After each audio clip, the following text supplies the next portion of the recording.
আসসালামু আলাইকুম। এটিএন বাংলা সংবাদে সবাইকে স্বাগত জানাচ্ছি। আমি মারিয়া চৌধুরী। নির্বাচনকালীন তত্ত্বাবধায়ক সরকার ব্যবস্থা ফেরাতে পুনরায় আপিলের বিষয়ে সর্বোচ্চ আদালত রায় ঘোষণা করবেন আগামী ২০ নভেম্বর। সেদিনই জানা যাবে তত্ত্বাবধায়ক সরকার আবারও ফিরে আসবে কিনা। তবে বিএনপি ও জামায়াত সহ অন্য সব আবেদনকারী পক্ষ সর্বোচ্চ আদালতের রায়ে তত্ত্বাবধায়ক সরকার ব্যবস্থা ফিরে এলেও চতুর্দশ সংসদ থেকে তা কার্যকর চেয়েছেন। একই সাথে জালিয়াতির মাধ্যমে তত্ত্বাবধায়ক সরকার ব্যবস্থা বাতিলের রায় পরিবর্তন করে সাবেক প্রধান বিচারপতি এবিএম খায়রুল হক শাস্তিযোগ্য অপরাধ করেছেন বলেও শুনানিতে মতামত দিয়েছেন সব পক্ষেই। প্রধান বিচারপতি সৈয়দ রেফাত আহমেদের নেতৃত্বাধীন ৭ সদস্যের পূর্ণাঙ্গ আপিল বেঞ্চে ১০ম দিনে আপিলের চূড়ান্ত শুনানি হয়েছে। এদিন সুশাসনের জন্য নাগরিক সুজনের সম্পাদক বদিউল আলম মজুমদার সহ ৫ বিশিষ্ট ব্যক্তির আবেদনের পক্ষের আইনজীবী ডক্টর শরীফ ভূঁইয়া ও বিএনপির পক্ষে রুহুল কুদ্দুস কাজল সমাপনী শুনানি করেন। তত্ত্বাবধায়ক সরকার ফেরাতে সর্বোচ্চ আদালতে গত ২১ অক্টোবর থেকে আপিলের শুনানি শুরু হয়। সবশেষ গত ৬ নভেম্বর ৯ম দিনে রাষ্ট্রপক্ষ শুনানি শেষ করে। যেহেতু সংবিধান এবং আমাদের আইন মোতাবেক সুপ্রিম কোর্টের আপিল বিভাগের তার ইতিপূর্বে প্রদত্ত কোনো রায় বা আদেশ পুনর্বিবেচনা রিভিউ করার ক্ষমতা আছে, সেই ক্ষমতা বলে ওনারা এই রায়টি পুনর্বিবেচনা করতে পারেন এবং এই পুনর্বিবেচনার পরে বর্তমানে যে রায়টি হবে সেটি হবে ত্রয়োদশ সংশোধনী নির্দলীয় তত্ত্বাবধায়ক সরকার ব্যবস্থা সংক্রান্ত সর্বশেষ রায়, যে রায়টি ফলো হবে। এখন এর কনসিকুয়েন্স হিসেবে আপনারা বলতে, যদি এই আপিলটি যদি অ্যালাউ হয়, অর্থাৎ আমরা যে রিভিউ করেছি সেটি যদি অ্যালাউ করেন, তাহলে পূর্বের যে রায় খায়রুল হক সাহেবের যে রায়, সে রায়টি আমাদের আর বিচারিক আমরা বলি দৃষ্টান্ত প্রেসিডেন্ট হিসেবে সেটা থাকবে না। আগামী জাতীয় সংসদ নির্বাচনের প্রচারণায় রাজনৈতিক দল ও প্রার্থীরা কোনো প্রকার পোস্টার ব্যবহার করতে পারবেন না। সংসদ নির্বাচনের রাজনৈতিক দল ও প্রার্থীর আচরণ বিধিমালায় এই বিধান যুক্ত করে রাজনৈতিক দল ও প্রার্থীর আচরণ বিধিমালা ২০২৫-এর গ্যাজেট প্রকাশ করেছে নির্বাচন কমিশন। দল ও প্রার্থীরা নির্বাচনের সময় কি কি করতে পারবেন আর কি করতে পারবেন না সেসব রয়েছে এই সংশোধিত বিধিমালায়। এতে অনলাইনে ভোটের প্রচারের বিষয়ে নির্দেশনা দেওয়া হয়েছে।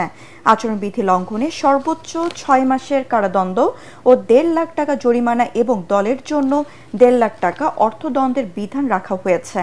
প্রয়োজনে তদন্ত সাপেক্ষে প্রার্থিতা বাতিলের ক্ষমতাও থাকছে ইসির।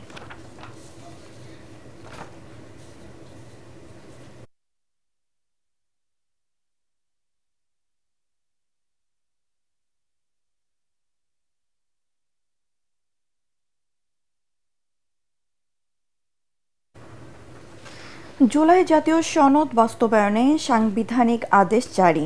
নভেম্বরে গণভোট আয়োজন, নির্বাচনে সবার জন্য লেভেল প্লেইং ফিল্ড নিশ্চিত করা সহ ৫ দফা দাবিতে দুপুরে রাজধানীর পল্টনে সমাবেশের আয়োজন করেছে যুগপৎ কর্মসূচি চালিয়ে আসা সমমনা ৮টি রাজনৈতিক দল।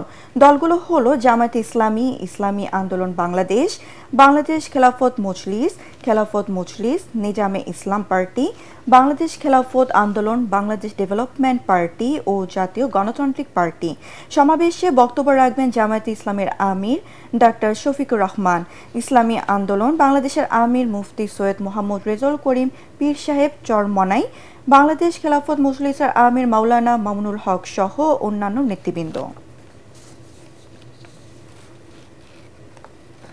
দীর্ঘদিন পর দেশে নির্বাচনের সুযোগ সৃষ্টি হয়েছে।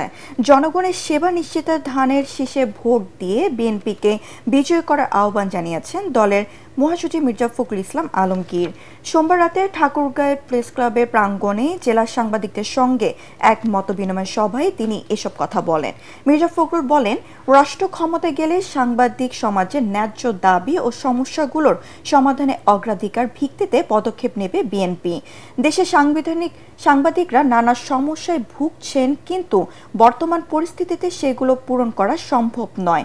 এ সময় বিএনপি মহাসচিব বলেন, ঠাকুরগাঁওয়ের মানুষ যদি তাকে আবারও ধানের শীষে ভোট দিয়ে নির্বাচিত করেন তাহলে হয়তো জীবনের শেষবারের মতো জনগণের সেবা করার সুযোগ পাবেন। সবাই জেলা বিএনপির সভাপতি মির্জা ফয়সাল আমিন, সাধারণ সম্পাদক মোহাম্মদ পয়গাম আলী, ঠাকুরগাঁও প্রেস ক্লাবের ভারপ্রাপ্ত সভাপতি লুৎফুর রহমান মিঠু, সাধারণ সম্পাদক ফিরোজ আমিন সরকার, সহ সাধারণ সম্পাদক তানভীর হাসান তানুস সহ জেলার প্রিন্ট ও ইলেকট্রনিক মিডিয়ার সিনিয়র সাংবাদিকরা উপস্থিত ছিলেন। আপনাদের যে সমস্যাগুলো আছে এই সমস্যাগুলো তো এখন আপনাদের পূরণ করা সম্ভব না। আমরা যদি সরকারে যেতে পারি তখন আমরা নিশ্চয়ই আপনাদের সমস্যাগুলো সমাধান আমরা প্রচেষ্টা চালাবো। তারা শেষে ভোট দেয়, তারা আরেকবার হয়তো শেষ, কারণ আমার যে বয়স তাতে এরপরে কোন সুযোগ পাওয়া বলে আমার কাছে মনে হয় না। আমি নিজেই এখনই আপনার মনে হয় politicians should have the time to retire. পরবর্তী সংবাদ দেখার আমন্ত্রণ জানিয়ে এখনকার মতো শেষ করছি। এটিএন বাংলা সংবাদ ইউটিউবে দেখতে ব্রাউজ করুন youtube/ATN Bangla News। ধন্যবাদ সবাইকে।